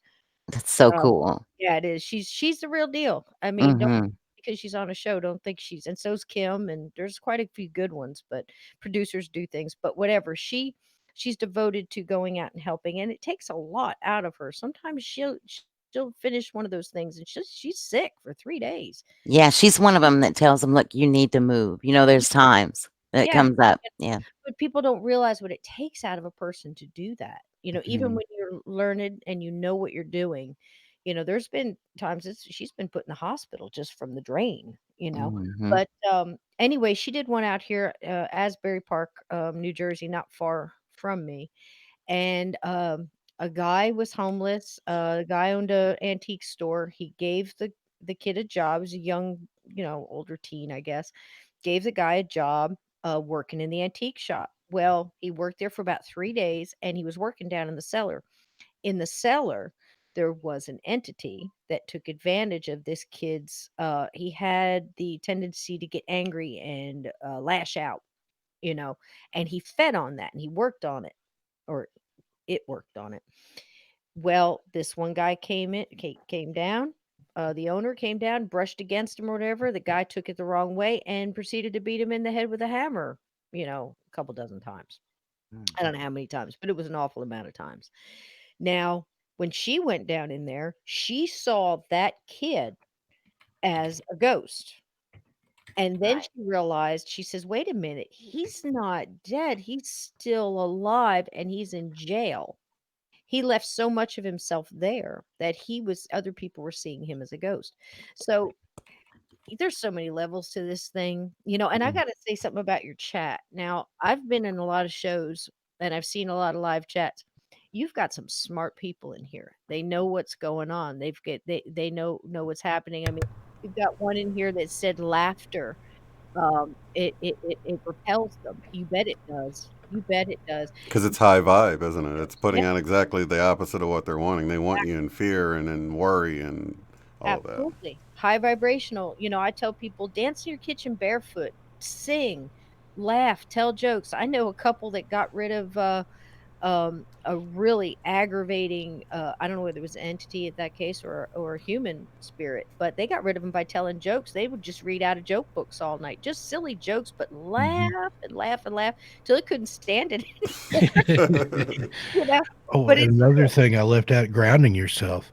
I Yes. go outside every so often, once or twice a week, even in the wintertime, barefoot, Yep. and just stand with my feet in usually a rain puddle out here in Portland, Oregon, but the dirt, the rock, just something to get out of the structure, and it kind of Absolutely. grounds you back to that earth energy that you Yep. need. Yep. That's very native, Steve. Well, Beachweave is saying, I don't like believing all of this is true, but can't deny it. And I think the biggest part of the takeaway from all of this is that, if you rise above the fear, I think a lot of these experiences would be completely different. I mean, just a lot of us get freaked out, so it turns it into a different. You're looking at it from a different perspective, but I think a lot of people don't realize the power they have Well, over these entities. Yeah, I absolutely. was gonna say that, but I knew he'd word it better than me, so I was just waiting. It's We're all afraid of what we don't understand. Once you understand it, that's why the new things that come out that you start hearing about, like Black Eyed Kids, like a couple years ago, and everybody was like, "Whoa," because you don't understand it. Where's the fix for it? Where's the cross for the vampire? Where's the garlic? Where's the this or whatever? You know what I mean? Where's the legend? Mm-hmm. How do you beat them? And Steve and I talked about that because we've talked about it quite a bit. And I said, man, if I heard that knock on my door and I got this, I'd just stand on the other side of the door and sing like Joy to the World or something, start dancing. And because I think it really repels. I Mhm. really, really do. I think it I repels. didn't think about that. Encounter I had, I was so scared I thought I'd lost my mind. Yeah. I was in a parking lot at like 2 o'clock in the morning. I This can is see. I can see. I'm sorry, Steve, to cut you off. But I can see in the parking lot at 3 o'clock. Joy to the world. if Sing I'd have thought about that, I might have tried it, but it. it was just such an irrational fear. And even after I couldn't get my car door open, I was driving a little Mazda Miata at the time, and I jumped over the door into the car. I love that Just car, by the way. little stuff like that. Oh, I loved my Miata. That was my little go devil, Oh, I called yeah. it. I put that thing through its paces. It would purr at 100 miles an hour. But anyway, and that's what I was driving on the way back. I was hitting 100 on the expressway, and I kept, like, looking over my shoulder or looking in the rearview mirror like I expected these black-eyed kids to, like, be clinging on to the back of the car or somehow keeping pace alongside of me. Just totally silly stuff that I knew couldn't happen, but it was just that fear, that fight or flight, and I got the heck out of there. I was Yeah, about to say that the whole fight or flight thing, if you're in a different operating area of the brain when Yeah. when you're like that. yeah, I know, I worked at this little hospital, there's a bunch of stories there in itself, but the lab girl said that her mom was driving down this road one day, and this red, naked devil man with horns ran up beside her car and was speeding along at the same miles per hour she was going. So she started speeding up to try to like outrun him. And he was staying caught up with the car. And his face was in the window so clear that she could see the pores in his face Ooh. and like where his horns like were going into his head. And he then all of a sudden he just, took off running back into the tree line or whatever. But I mean, it totally terrified this woman. And when she told me what road it was so interesting because they have something there called Graffiti Bridge. It's one of those bridges where, they say you go park your car there on the bridge and, all the stories the teenagers go and this, Hmm. that, and the other.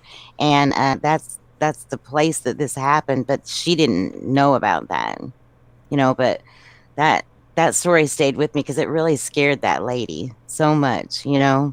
But I Sure. can just say it is what they're saying about keeping your vibe high is so important Mm, because without going into all of my stuff, I've just been like, I've been experienced the fearful torture craziness of all this, mm, all the way up to the benevolent, miraculous synchronicities that are magical and just keep me going on the journey that I'm on. mm. So I have to sometimes work to stay there, but Hmm. that's the answer. Yeah. Well, that's why I ask a lot of people. I'm like, well, what's the worst thing? And it's like, well, I was just stricken with fear so much. And it's like, so many people are stuck in the worry or the fear, but nothing ever happens. It's just like they were stricken with fear, but nothing ever came about. You know what I mean? Mm.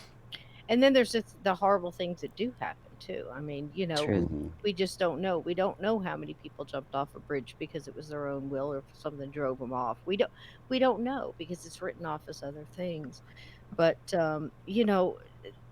like we said before, something taking you over and having you do stuff. I have a gentleman now who knows. He says, "I know it. I know this guy didn't do it. It's just it wasn't in him, but he was drinking, he was depressed, he was this. Do you think he had a jumper?" I said, "Honey, I can't tell you that. I'm no expert. There's no way. I've been looking at this for 50 years and I'm no closer to an answer than I was when I started.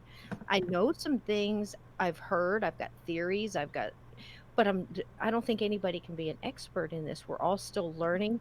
And like Steve says, it's like, reading a mystery book and reading the last page. Maybe we're not supposed to know till we Hmm. find out. But the only thing I can tell you that information from people I've heard that have crossed, if they are true, actual, if we're going to take it for what we Yeah. think it is, if they're actual communications from people who have crossed with multiple different things that would lead you to believe that, proof or whatever, or knowing things that they wouldn't know. They're messages of love. They're messages of "I'm Yes. okay," including your pets, including Hmm. animals, and things like this. And I think that's wonderful. And, I know we're talking about a lot of different things that happen, but I'd like to tell you a really happy, kind of a happy story, a feel good story that kind of gives you an idea of what they can do when they're connected in with you as a visitation, if that's cool. I'll tell you real quick. Yes. Okay, it was a couple Christmases ago, and my son, he was in a horrible car accident, and I can tell you multiple stories about that and the miracles that happened with that, angels, the whole 9 yards, coins, messages, healing, all kinds of stuff. It was absolutely amazing. It was a horrible thing, but wonderful things happened because of it. There's always beauty in the bad somehow. You can flip it if you look at it the right way. Well, he's healing. He had a traumatic brain injury, it's really severe, and he's coming out of it healing great. And it was Christmas, and he could not watch television, like new TV. He had to watch black and white because color TV would make him have seizures. He's since past that point, but we were watching old black and white movies, and I said, "Well, this is fun. We'll watch some old movies I remember, like Harvey, some old Abbott and Costello, something like that. We'll sit and watch." And it's about a week before Christmas, and right in between, we're watching that channel, that TMC or whatever, that shows little snippets in between, like old newsreels and stuff in between the movies. And all of a sudden, this thing came on, and it was a clip from an old movie of Mario Lanza, who was a fantastic tenor. He's a famous tenor, operatic singer. And he's singing with an all boys choir. It was a clip out of one of the movies he was in, and he was singing Ave Maria. Beautiful, beautiful song, beautifully done, beautiful man. And I said, "Hey, you gotta listen to this. This was your grandma Peggy's favorite song. This was her favorite Christmas song, her favorite singer. We gotta listen to this." And we just sat and listened. And we had talked about it afterwards. He asked me, what it, because it was all in Latin. We looked it up, what it meant. We talked about it. We talked about her. We brought her energy down into our moment, if you know what I mean. So about 5 days later, I'm involved in this thing. And we just really enjoyed it. It was a good moment. About 5 days later, I'm involved in this thing, and I actually had set up an old-fashioned Christmas, type a seance, like old Victorian seance with a friend of mine and in her store. And we got it all sold, the seats all sold out and everything else. And all of a sudden, our medium got the flu. What do you do when Uh-huh. you got a seance fully booked and your medium gets sick, right? So there's a lot of scrambling around. She calls me up, Cisco, what do I do? I said, hang on, baby. I know people. So I put out the call and who's available short notice, right? That can do this. Not everybody can. So this one lady calls me up and she says, hey, so and so sent me. I'd never met her, never met her. Okay. And the friend that knew her doesn't know me that well, not like this. So I'm talking to her and I'm like, yeah, okay, well, this is what we're going to do. Can you do this? And we're talking about it. And she says, hang on a minute, hang on a minute, hang on a minute. She says, I got to stop you there. And I said, what's up? She goes, I've got this lady. She goes, I don't know if you want to hear this or not, but I've got this lady and she's not going to shut up until I tell you what she wants me to say. And I just start laughing. I'm like, okay, go ahead. Sure. Wide open, give it to me. She starts describing the lady. And I said, uh-huh. And she's right on the nose, man. She's describing. I know who she's talking about. There's no doubt. In my mind, I got chills talking about it now. And she's describing her. She goes, well, she goes, I'm picking up that she's your mom. And I said, yes, she is. I said, what does she want to say? She says, well, was she a religious woman? And I said, no. Why? She was very spiritual, but she was pretty open minded about a lot of things. Why? And she goes, because she won't stop singing Ave Maria. And I just went, whoa. Wow. And Yeah. and I just said, "Hang on a minute. What said tell me again." She goes, she's pointing at you, she's going, "She's got it. That's my baby girl. She's got it. That's it. Ave Maria." She goes, "She saw you sitting on the couch with her grandson and you were That's singing Ave Maria." amazing. And I said, "Merry Christmas, mama." And she said, "Merry Christmas too." And then right then, I felt this ball. You wanna talk about that energy that makes you cry? That's so beautiful, Mm. that's so loving, that's so unbelievably good, just whooshed right through my center core, and my whole body got warm, and I got a hug for Christmas. That's what they Oh, Awesome. can do. That's what they can do. She walked right through me. Oh, it's You amazing. That's And you amazing. tell me, how did that woman know that? She knew it because my mother was there telling her, because that's what they can do. Love never dies. So anytime you've lost someone, even a pet or a friend or something like that, when you think about them, think happy thoughts. Talk about the times you laughed, the times you went and did this. Bring up the vibration because it lifts you and it lifts them. That's my message. Yes. Yeah, and I do want to like invite everybody in the chat, and I know I'm going to go to both their YouTube channels and kind of go through some of the archives and catch up on some stuff. And I want to invite the new people in the chat to please watch. There was a time that I came on Shane's show, and I think it's titled Paranormal Sherry Overprotected, maybe. And there's like all kind of family stories like this, kind of like what Cisco just told on there that I kind of, they're kind of all in one spot in that video. Me and my mm-hmm. daughter are on it. And I promise y'all, we're going to get them back on, hopefully often, to come in and discuss some of this stuff and go through her book more thoroughly, go through Steve's books, and that should be fun. Yeah, because we really got to stick together, you guys. Because I mean, Absolutely. many of our viewers, I mean, you saw them in the chat. They just love the fact that they found other people that's having experiences. They find people that they can talk to and share, and people actually love to listen to the stories instead And of. right on chat too. These people are smart. They know what they're talking about. I've been reading along. I haven't been able to answer, Mm-hmm. many because I'm trying to pay attention here. But that's it. That's what me and Steve do. Steve has a show. It's the 13 past midnight where he tells some of his stories. He's just narrating, but he also does the Dizombified Morning Horde.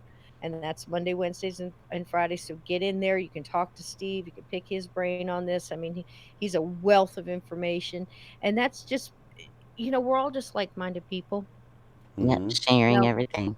just seeking answers and and seeking people that understand what we're each saying to each other and learning from each other.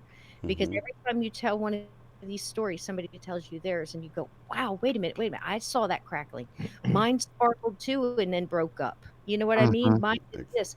And it's those little similarities that make us feel like, wow, okay. And we can sit back a little bit more and pay attention to what's going on because when, like I said, we're scared of the unknown. The more you know it, the less we're scared, the more we can, marvel in the miracle of the whole thing, you I know. couldn't agree more. That's so true. Yeah. Yeah, a lot of times Lovely. we're stricken by fear and we're not even enjoying the Mm. beauty of it all because we're so scared. We're such Yeah. a scared race. It's so Yeah. funny. Can you imagine how beautiful it is to watch some spirit that's been stuck for 150 years finally decide to walk into the light? Isn't that Beautiful. amazing? I've seen That, that in yeah, BQH sessions, QHHT sessions as well. it's Yeah. a beautiful thing, man. It's a beautiful thing. And, there's been a couple of times where I've heard, one of my favorite EVPs was one that Mark Nesbitt got in Gettysburg, and they talked to this guy for days. And finally, they had to dress up, in the period clothing, and they had to get the Bible, and they were reading to him because this guy was a chaplain. He'd seen so much. Wow. Finally, you know, the guy turned around and they called his other loved ones to come through, to kind of like he could see them and said, "Cross with us." And he turned around and he just went, "Heaven." Oh, And he was gone. Oh, that's beautiful. beautiful. It is. It's really cool, you know? I mean, it's their fear too. You just said stuck in fear. Well, a lot of these people are too.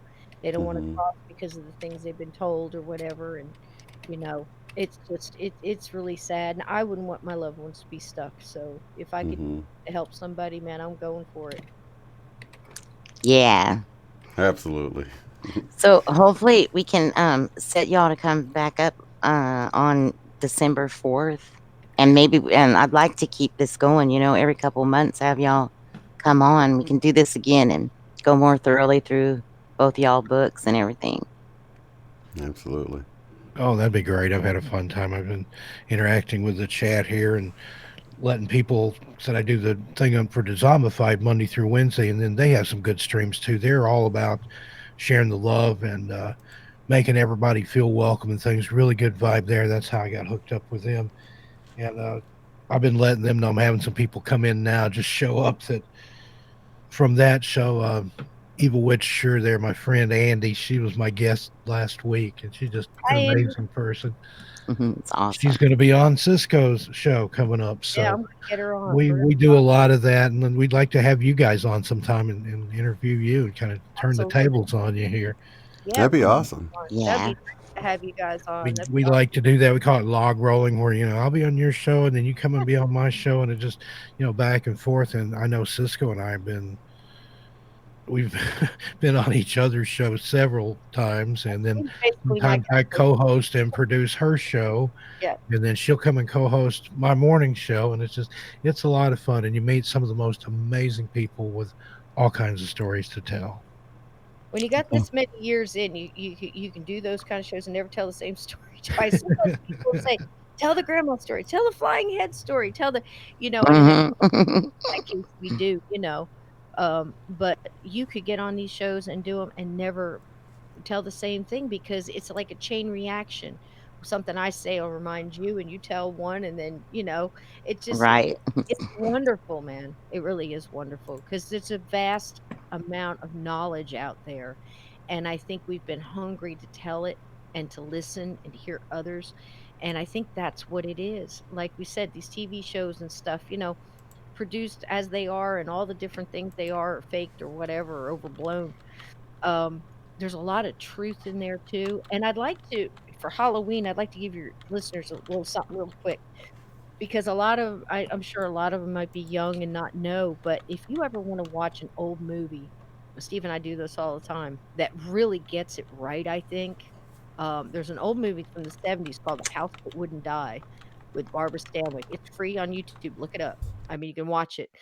Um, it's an amazing story of how spirit gets caught and what's going on, how they all get caught in their own thing and what happens. It's amazing that they knew it in the '70s, and going back even more, 1938, Abbott and Costello, the time of their lives, black and white, and it's amazing how well they did it, and they're almost they're better than the movies that are coming out now, because now it's everything is shock, it's slasher, it's this and it's that, and that's a whole nother genre. And it's not at all what you'd think it No. would be.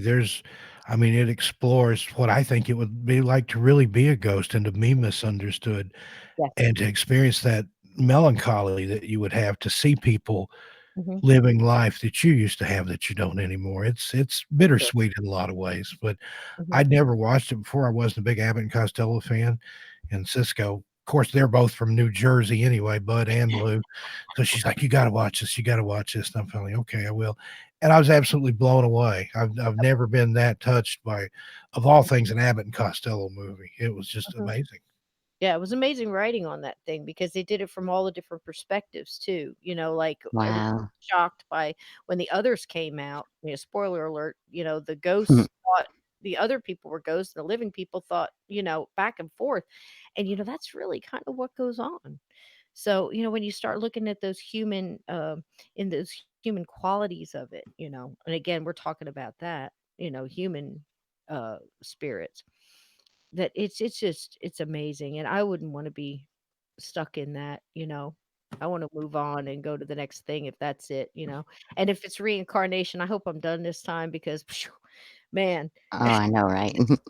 you And anybody looking for, uplifting Halloween viewing for your Halloween viewing pleasure, the Michael Jackson Halloween special will be on again this year. You need to watch there's very many layers to it.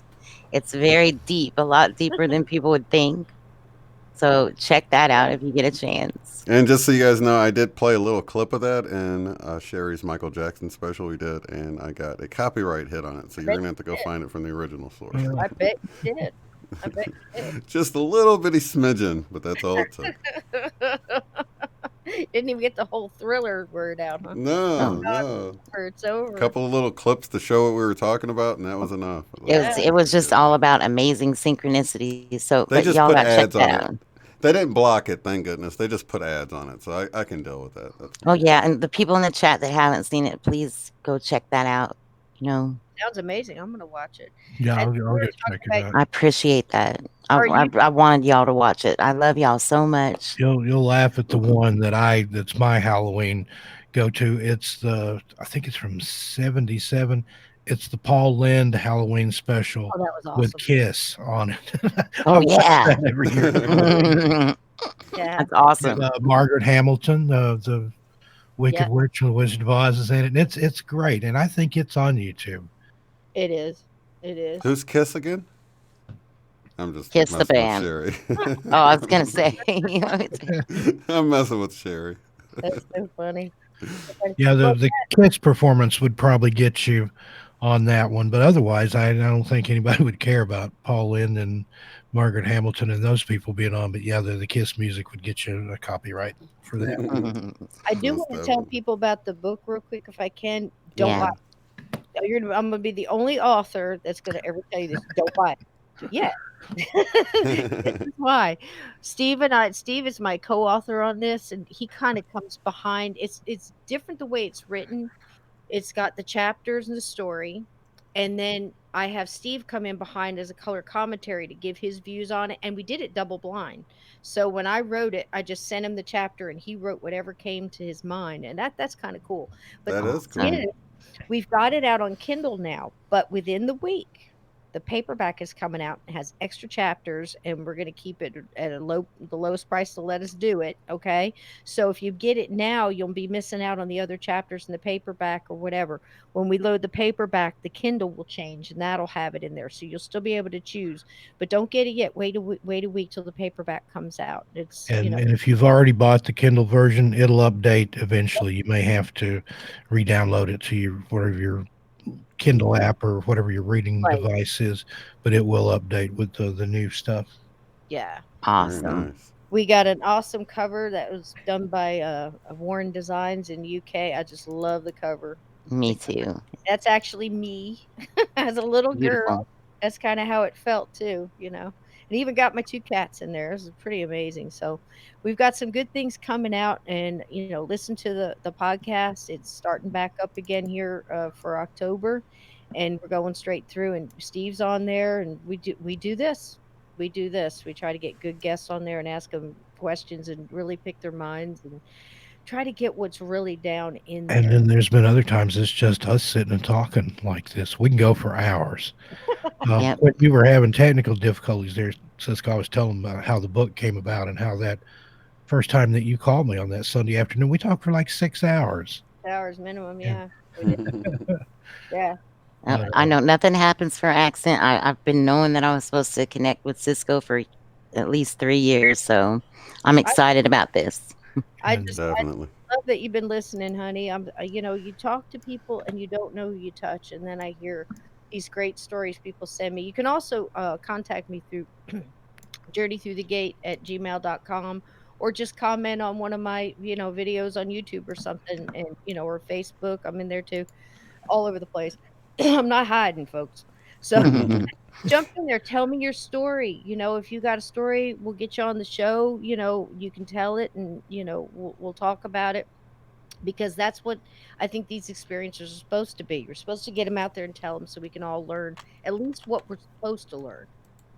Because Yeah, the one thing and that I've learned from the dead more than anything is how to live. It's just enjoy every moment. Tell people you love them, that you love them. Don't let those little fights get in the way. And, dance, sing, enjoy. beautiful. Great advice. And I did make you guys mods. So if oh, there's thank any you. if there's any Appreciate other that. links you guys want to share, just I've been tossing out my Twitter handle and my email address.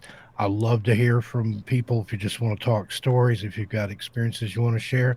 Likewise, Cisco and I are always looking for interesting guests. I look for guests for my Monday through Wednesday show or Monday, Wednesday, hmm Friday show. Uh, Evil Witch Sure Andy, that's in the chat there. I found her through Twitter, had her on. She'd never been interviewed before, and she knocked everybody's socks off. So I love instead of the log rolling, occasionally finding a diamond in the rough like that, where it's somebody that nobody's really knows that much about in this community, and then they come on and just blow them away. She's full of a lot of supernatural stories and occult and arcane esoteric knowledge and stuff, and just fascinating person. So you never know who you're talking to and what story they've got to tell till you stop a minute and listen. yeah. Well, Yeah. see, we got our Friday night love stream where we have people call in and share their stories, and it's amazing some of the people you talk to, and they're just now coming out, and it's the first opportunity that they've really had to share their story, and it's amazing some of what you hear people have been just keeping secret because it's just too crazy to tell people, you know. Yeah. Absolutely true. Absolutely And true. I was and talking that's to with so many us. We people you that, know, wow, we like to hear people's stories. We're not going to ridicule you or judge you. It is what it is. Just like we know what we saw, we give you that same respect. mm, hmm mm. We even uncovered, well, still in the process of it, and I'll put it out there to your listeners. If anybody has um, met up with what I'm calling the Dark Walker, now this guy, I'm saying guy because it just felt like a male energy to me. Um, Basically, it's anything dark clothes and of course the hoodie, but the hoodie is usually a larger, almost like a reaper would look. hmm I've seen it.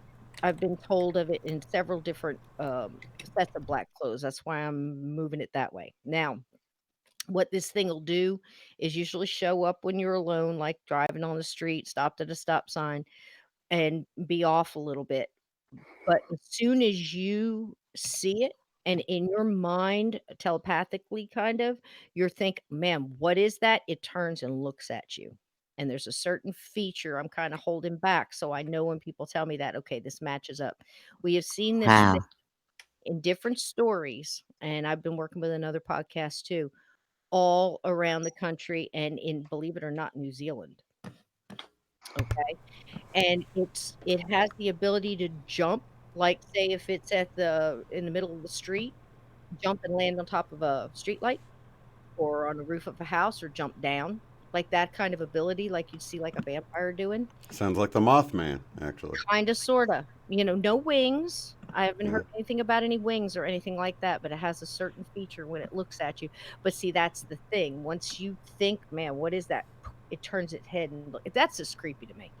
So okay, so you guys can check back with the comments below. If anybody's watching this later, if anybody's in the chat, you can type it in there. But watching later, please do leave a comment below if you know what it's like, and even keep that feature to yourself. Yep. Keep the Just feature keep it to yourself, and then me or through tell private email. You're like a Yeah, little experiment. Well, we Yeah. got another yeah. That link way to work people there. know. Yeah.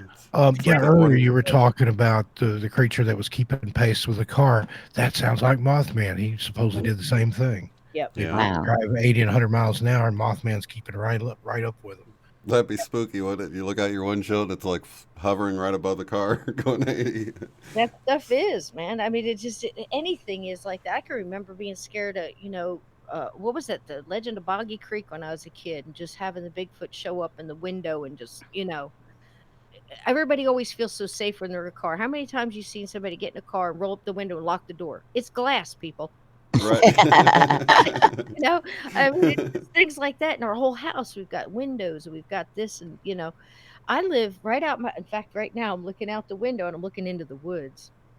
Next time I come on, I will tell you a story of how sometimes the woods look back. Yeah. Ooh, I will tell you that. I'll hold that one for next time. that's definitely a paranormal frequency story right there. Yeah, I mean, Steve and I are both native descent, and I've spent a lot of times in the woods, just powwow, going off with elders and stuff like that. And there's lots of these stories. We have our own theories a little bit about that, paranormal, that, what is it, missing 411 and stuff like that, Oh, yeah. Mm-hmm. David Pallades, portals and Pilates. Mm-hmm. different stuff like that. So we definitely got a whole nother show. Oh, We'll yeah. Awesome. talk about that stuff. Well, Sysco Murdoch and Steve Stockton, thank you both so much for coming in here, and I can't wait to have you both back. It looked like, I guess Steve dropped out, but he's back in here Yeah, just in time to say Mothman didn't Oh, like there you me are. talking about him, and I got the boot that time. goodbye. We'll Well, definitely come back on. We've had a blast, haven't we, Steve? Yeah, Oh, this is yeah. the most fun I've had in a long time.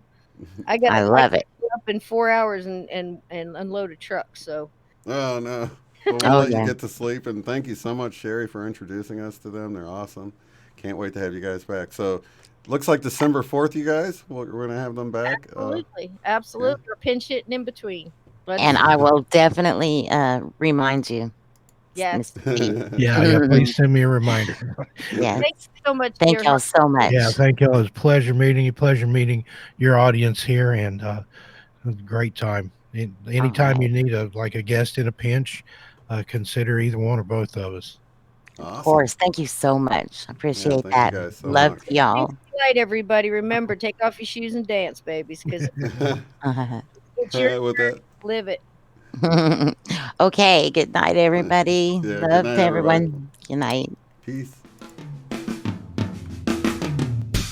If you'd like to support the work I do, go to paypal.me/UOTF. Thanks.